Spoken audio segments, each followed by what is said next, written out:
যদিও লকডাউনের পর এত লোক দক্ষিণযুক্ত বিক্রয় নিয়ে যাবে বলে আসছে, এদের সব দুধ নষ্ট হয়।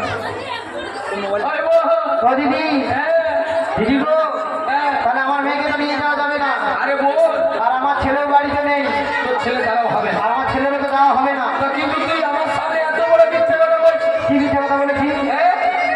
আমি যখন আসি ভাবছি দিদি নাকি খবর পাবে। কি বলো ও দিদি? দিদিকে আমাকে বলে আমি কখনো মিথ্যা কথা বলি না, কখনো মিথ্যা কথা বলি। কি বলি? এই দিদি বলেছে তোর বাড়িতে নাকি নন হচ্ছে। কি না? সেইটা সেইটা মানে কি জান? আরে নববধূ হয়েছে। ও দিদি দিদি গো, কি করে আর তার কথা বলবো বলো? তার কথা তো আমার মনেই নেই। কেন জানো? কেন জানো? কেন? আমার সে তো সব সময় বাড়ির এক কোণে বসে ঝরঝর খালি থাকে। আর ছেলে প্রেম করে নিয়ে আসছে, তার জন্য বাড়ির বাইরে খুব কম বেরায়। না না, তাহলে এখানে আমার বোনের দোষ। আচ্ছা, যদি তার না তো সামলায় প্রেম করে নিয়ে চলে আসে, এখানে আমার বোনের দোষ আছে নাকি? অবর তা কি বলিস? শোন না, তোর বৌমাকে বাজারে পাঠিয়ে দে না। দিদি তুমি যখন বলছো আমার বৌমাকে বাজাতে পাঠাতে পারি, কি তবে শর্ত রয়েছে গো দিদি। বাঁকা পথে নিয়ে যাবে না, বাঁকা ঘাটের জল খাওয়াবে না। কোনো অসুবিধা নেই। আর বাড়ির উঠোনে যে শ্যামামা রয়েছে না, শ্যামামার জয়ের ধ্বনি দিয়ে নিয়ে যেতে হবে। কোনো অসুবিধা নেই। ওই বাঁকার সঙ্গে দেখতে দেবো নাকি? তাহলে কি বলিস? তোর বৌমাকে আমি ডাকছি, আর তুই গভীর বলে সুন্দর করে পশরা সাজিয়ে দে। ঠিক আছে গো দিদি, ঠিক আছে। এই বুকের উপর থেকে যেন একটা ঝড় বয়ে গেলে ও রাধা মাধব। যাই হোক, এবার কারিয়া ছাত্র হয়েছে, তাহলে সদা রাধারানী আসবে। সকালে রাধারানীকে ভালোবাসেন তো? প্রেমসে শুধু রাধারানীকে ভালোবাসো। হরিবার বলবো জয় জয় শ্রীমতী রাধারানী কি রাধে গো।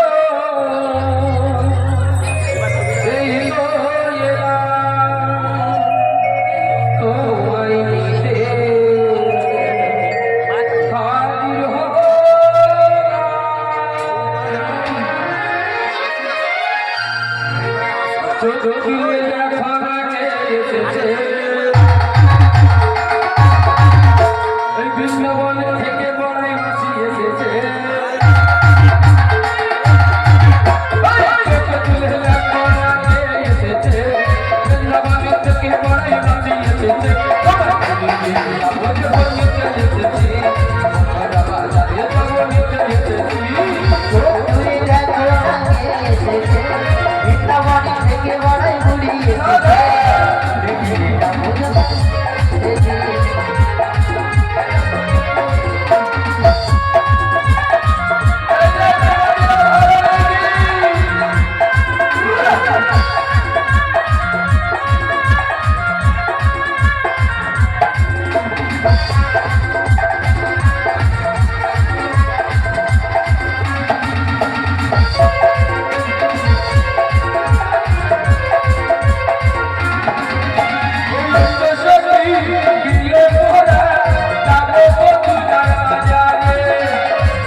ভাবে যাব বুড়িমা। ওটা দে। বলে বলেই না। তবে আমি তোমার অষ্টসখীদের ডাক দিচ্ছি, তুমি দধি দুগ্ধ ঘৃত বলির মোশন মস্তকে নিয়ে অষ্টসখীর সঙ্গে নিয়ে আমার কাছে এসো রাধে। তাই ডাক দাও বুড়িমা। ওই উদাসে দুপুরি বেলা ললিতাই আসবে গিয়ে গেলা নদীর ঘাটে গো। দেখে তোমায় মন চাহাই হাসে, ওই দেখে তোমায় মন চাহাই হাসে। উদাসে দুপুরি বেলা বিশাখা আসবে গিয়ে গেলা, উদাসে দুপুরি বেলা ললিতা আসবে গিয়ে গেলা নদীর ঘাটে গো। দেখে তোমায় মন চাহাই হাসে, দেখে তোমায় মন চাহাই হাসে।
Just get